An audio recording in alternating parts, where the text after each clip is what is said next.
నటంచు చెప్పితివి కదా. ఇప్పగిదిని బాధ నొందే ఏమి నీకు ఆహా మహాత్మ శరణ్య విమోచక. పరిశుద్ధమైన తండ్రి, 5వ మాట, అల్పురాలనైనా నేను ప్రభా ఎందుకు పనికిరాను తండ్రి. ఇక్కడ నిలబడటానికి ఏ అర్హత ఏ యోగ్యత నాకు లేదు ప్రభా. దయచేసి నన్ను కూడా మీరు కనికరించి నీ ఆత్మ సహాయం మాత్రమే నాకు ఇచ్చి ప్రభా ఈ మాట నాయన నేను పలుకుచూ ఉండగా తండ్రి అయ్యా మీరు నాకు సహాయం చేసి మీరు మాట్లాడి నీ సిలువు చాటున నన్ను మరుగు చేయమని యేసయ్య పరిశుద్ధ నామములో ప్రార్థించి వేడుకుంటున్నాను తండ్రి. ఆమేన్. యోహాను సువార్త 19వ అధ్యాయము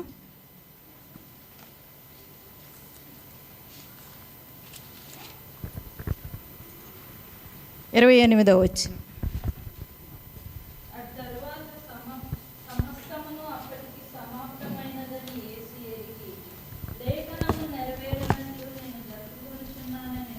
చాలమ్మ. అటు తర్వాత సమస్తమును అప్పటికి సమాప్తమైనదని ఎరిగి లేఖనము నెరవేరినట్లు నేను దప్పిగొనుచున్నాను అని పలికినారు. ఏంటంట? లేఖనము నెరవేరినట్లు నేను దప్పిగొనుచున్నాను అని అన్నారు. ఇంకా కొంచెం సమయమే ఉంది. 5వ మాట వరకు వచ్చేసాము. 6వ మాట 7వ మాట ఆల్మోస్ట్ వెంటనే ప్రభు పలికేసి తన ప్రాణాన్ని అప్పగిచ్చేస్తారనమాట. మరి ఈ సమయంలో యేసు ప్రభు నేను దప్పుకొంటున్నాను అనటానికి కారణం ఏంటి, అందులో ఆంతర్యం ఏంటి అంటే, యేసు ప్రభు వారు నేను దప్పిగొంచున్నానని అంటంలో లేఖనాలు నెరవేరాలనేటువంటి తపన ఆయనలో చాలా బలముగా ఉంది. ఆయన ఏ సమయంలో చనిపోబోతున్నారో ఆయనకి తెలుసు. యెరూషలేము దేవాలయంలో చివరి పస్కా గొర్రెపిల్ల కరెక్ట్గా 3 గంటల సమయాన చనిపోబోతుంది అనమాట. ఆ సమయంలో యేసుక్రీస్తు ప్రభువారు సిలువ వేయబడుతున్నారు. మరి ఆ సమయంలో నేను దప్పిగొంటున్నాను, ఇంకొంచెం సమయంలో నేను చనిపోబోతున్నారని ప్రభువారికి తెలుసు. ఆ సమయంలో నేను దప్పిగొంటున్నాను అనటానికి మరి కారణం ఏంటి అంటే, యోహాన్ గారు అంటారు కదా 19:28లో లేఖనము నెరవేరినట్లు నేను దప్పిగొనుచున్నాను. లేఖనము నెరవేరాలనేటువంటి తపన యేసుక్రీస్తు ప్రభులో బలంగా ఉంది. ఎక్కడ ఆ లేఖనంలో ఉందంటే, కీర్తనల గ్రంథం సహోదరి ఇప్పుడే చదివింది కదా, కీర్తనలు 22:15లో ఉంటుంది. ఒక్కసారి చదవండి. నా బలము ఎండిపోయి చిల్ల పెంకు వలె ఆయను, నా నాలుక నా దవడను అంటుకొని ఉన్నది. నా బలము ఎండిపోయి చెల్లపెంకు వలె ఆయను, నా నాలుక నా దవడను అంటుకొని ఉన్నది. ఇది లేఖనం అన్నమాట. ఈ లేఖనం నెరవేరాలనేటువంటి ఆశ ప్రభువులో ఉంది. దాదాపు 1000 సంవత్సరాల క్రితమే ఈ లేఖనంలో ఈ మాట పలుకబడి ఉన్నదన్నమాట. యేసుక్రీస్తు ప్రభువారు దప్పిగొంటారని. మరి ఆ మాట నెరవేరాలని చెప్పేసేసి యేసుక్రీస్తు వారు మరి నేను దప్పిగొనుచున్నాను అని అన్నారు. 1000 సంవత్సరాల క్రితమే ఇది దావీదు భక్తుని ద్వారా ఈ మాట వెలువడింది. మరొక చోట లేఖనంలో ఏమని వ్రాయబడి ఉందంటే, 2వ చోట 69వ కీర్తన 21వ వచనం ఒకసారి చదువుకుందాం.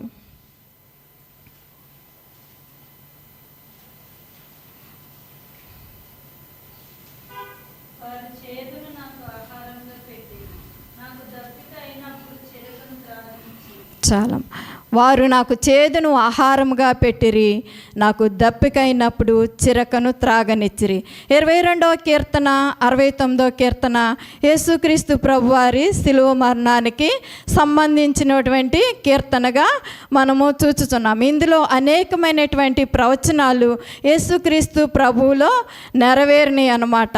నేను దప్పిగొనుచున్నాను అని అంటంలో ఆ లేఖనము నెరవేర్పు ఏంటి? యేసుక్రీస్తు ప్రభువారు మరి కన్యా కన్య మరియ గర్భము ద్వారా ఈ లోకానికి వస్తారని లేఖనంలో ప్రవచనములు ఉన్నాయన్నమాట. అంతేకాదు ఆయన బాలుడిగా ఉన్నప్పుడు జ్ఞానులు వచ్చి ఆయన్ని దర్శించుకుంటారని లేఖనములో ఉంది. అంతేకాదు ఆయన శిలువ మరణమును గురించి లేఖనములో అనేక చోట్ల రాయబడి ఉన్నాయి. శిలువ మరణమే కాదు, ఆయన మరణమును జయించి యేసు ప్రభు వారు తిరిగి లేస్తారని లేఖనములో వ్రాయబడి ఉంది. అందుకనే ప్రభు లేఖనములు నెరవేరినట్లు ఆయన దప్పిక కొనుచున్నాను అన్నాడు. అంత మాత్రమే కాదు కానీ ఆయన శారీరకంగా కూడాను ఆయన దప్పికొని ఉన్నారు. ఆయన 100% మానవుడు కాబట్టి, ఆయన దైవ కుమారుడు 100% మానవుడు కాబట్టి ఆయన శారీరకంగా కూడాను ఆయన దప్పికొన్నాడు అనమాట. అక్కడ యేసు ప్రభుని మరి గెత్సేమనే తోటలో ఆయన పట్టుకున్న దగ్గర నుండి, మరి ఆయన తీర్పుల కోసమని తిప్పిన దగ్గర నుండి, మరి ఆ కపాలం అనే న్యాయస్థానము దగ్గర యేసు ప్రభు వారికి శిలువ మరణము విధించబడుతుంది అని తెలిసిన దగ్గర నుండి ఆయన భుజము మీద మరి శిలువను ఎత్తి యెరూషలేము వీధులన్నీ తిప్పి తీసుకుని వచ్చి ఆయన్ని ఆ కల్వరి కొండ పైన ఆయన్ని మరి శిలువ వేశారు. 3 మేకులు కొట్టి ఆయన శిలువ వేసినప్పుడు ఆయన శారీరకంగా కూడా ఆయన దప్పికొని ఉన్నారు. మరి ఆయన తల్ల మీద ముళ్ళ కిరీటము పెట్టినప్పుడు, ఆయన ఆ ముళ్ళు ఆయనను బాధిస్తూ ఉన్నప్పుడు మరి ఆయన శరీరంలో నుండి ఎంతో రక్తము కారుతూ ఉంది. ఆ రక్తము కారుతూ ఉన్న సమయంలో ఆయన ఎంతో దప్పికొంటారు. చూడండి, ఎవరికైనా యాక్సిడెంట్ అయినప్పుడు వెంటనే మనం ఏం చేస్తాము, పడిపోయిన వాళ్ళని లేపి వెంటనే వాటర్ ఇస్తామన్నమాట. ఆయన శరీరంలో నుండి ఎంతో రక్తము పోతూ ఉంది. ఆ పోతూ ఉన్న సమయంలో ఎంతో ఆయన దప్పికకొని ఉన్నారు అనమాట. అంత మాత్రమే కాదు కానీ ఆయనకి 39 కొరడా దెబ్బలు కొట్టి ఉన్నారనమాట. ఒక్కొక్క కొరడా దెబ్బ గురించి చూసినట్లయితే ఎంతో భయంకరమైన పరిస్థితి. చరిత్రకారులు చెప్తూ ఉంటారు, ఒక్కొక్క కొరడా దెబ్బ కొడుతున్నప్పుడంట ఎంతోమంది దుర్భాషలు మాట్లాడతారంట, ఎంతోమంది మతి లేకుండా పోతారంట, మరి అనేకులు తమ ప్రాణమును మరి విడిచిపెట్టేస్తారంట ఆ బాధను భరించలేక. మరి మన ప్రభువు ఆ బాధను భరించారంటే అది అంతా మన కోసం. మన ప్రభువు ఈ లోకంలో మన పాపమును, మన శాపమును, మనం పొందవలసిన శిక్షను యేసు ప్రభు మన స్థానంలో ఉండి ఆయన భరించి ఉన్నారు. మరి అనేకుల దాహము తీర్చినటువంటి యేసుక్రీస్తు ప్రభు నేను దాహము కొని ఉన్నాను అని అన్నారు. బండను కొట్టగా మరి నీళ్లు ఉబుకిని 55 యెషయాల్లో మనం చూసినట్లయితే అనేకులకు దప్పిక తీర్చినటువంటి యేసు ప్రభు మరి ఆయన నేను దాహము కొని ఉన్నాను అంటంలో మరి మనం అర్థం చేసుకోవాల్సింది ఏంటంటే, ఆత్మల దాహము కొరకు ప్రతి ఆత్మ నశించుచున్న ఆత్మ, ప్రతి ఆత్మనంట నరకంలోకి వెళ్ళిపోతున్న ప్రతి ఆత్మని పట్టుకునంట ప్రభు చేయి పట్టుకుని వెనక్కి లాగుతాడంట. ఆ నరకపు అంచుల వరకు కూడాను వద్దు, ఈ నరకం నీ కోసం కాదు, సాతాను కోసం, తన అనుచరుల కోసము ఈ నరకము నీకు కాదు, నేను ఏర్పాటు చేసిన పరలోకము నీకున్నది, రమ్మని చేయి పట్టుకుని బ్రతిమలాడుతూ ఉంటాడంట.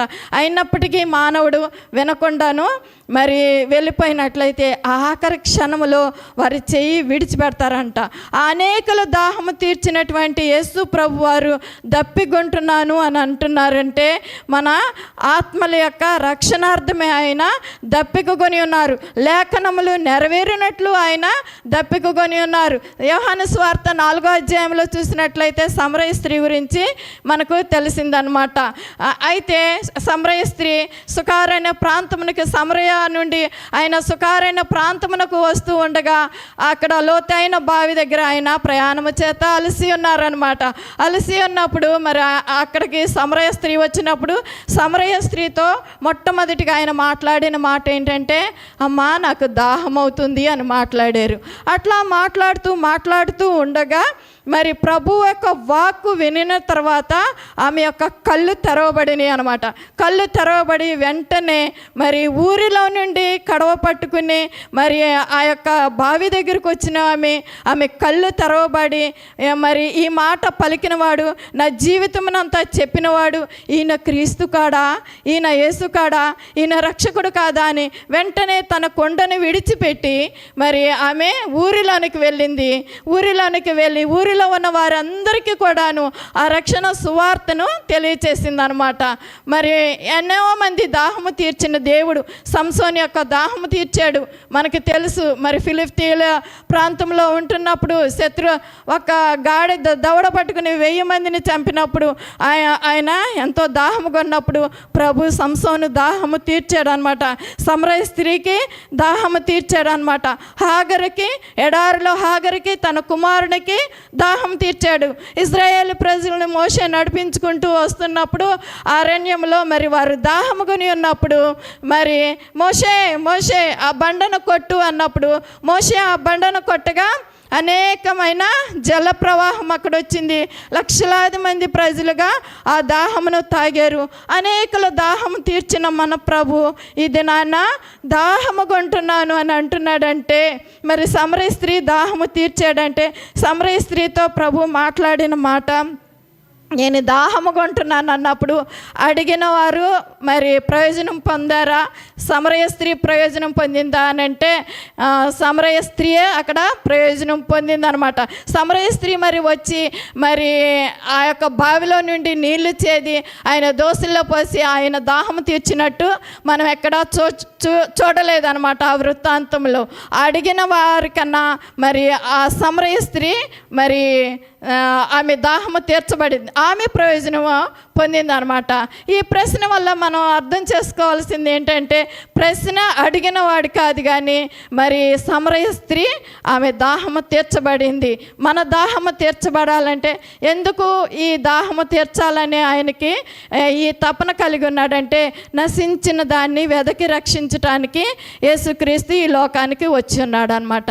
అనేక మంది నశించిపోతున్నాను, ప్రభువుని వెంటాడేమో, ప్రభువుని తెలుసుకున్నాము అని అనుకుంటున్నాము, కానీ చాలామంది ప్రభు దగ్గరికి వచ్చేవారము కూడా మన అవసరతల కోసము మరి మన కోరికలను తీర్చుకోవటం కోసం మనం ప్రభు దగ్గరకు వస్తున్నాము, కానీ ప్రభు యొక్క దాహం తీర్చడానికి చాలామంది మనము రాలేకపోతున్నాం. ఈ సందర్భంలో నా తల్లిదండ్రుల గురించి చిన్న మాట చెప్పాలనుకున్నాను.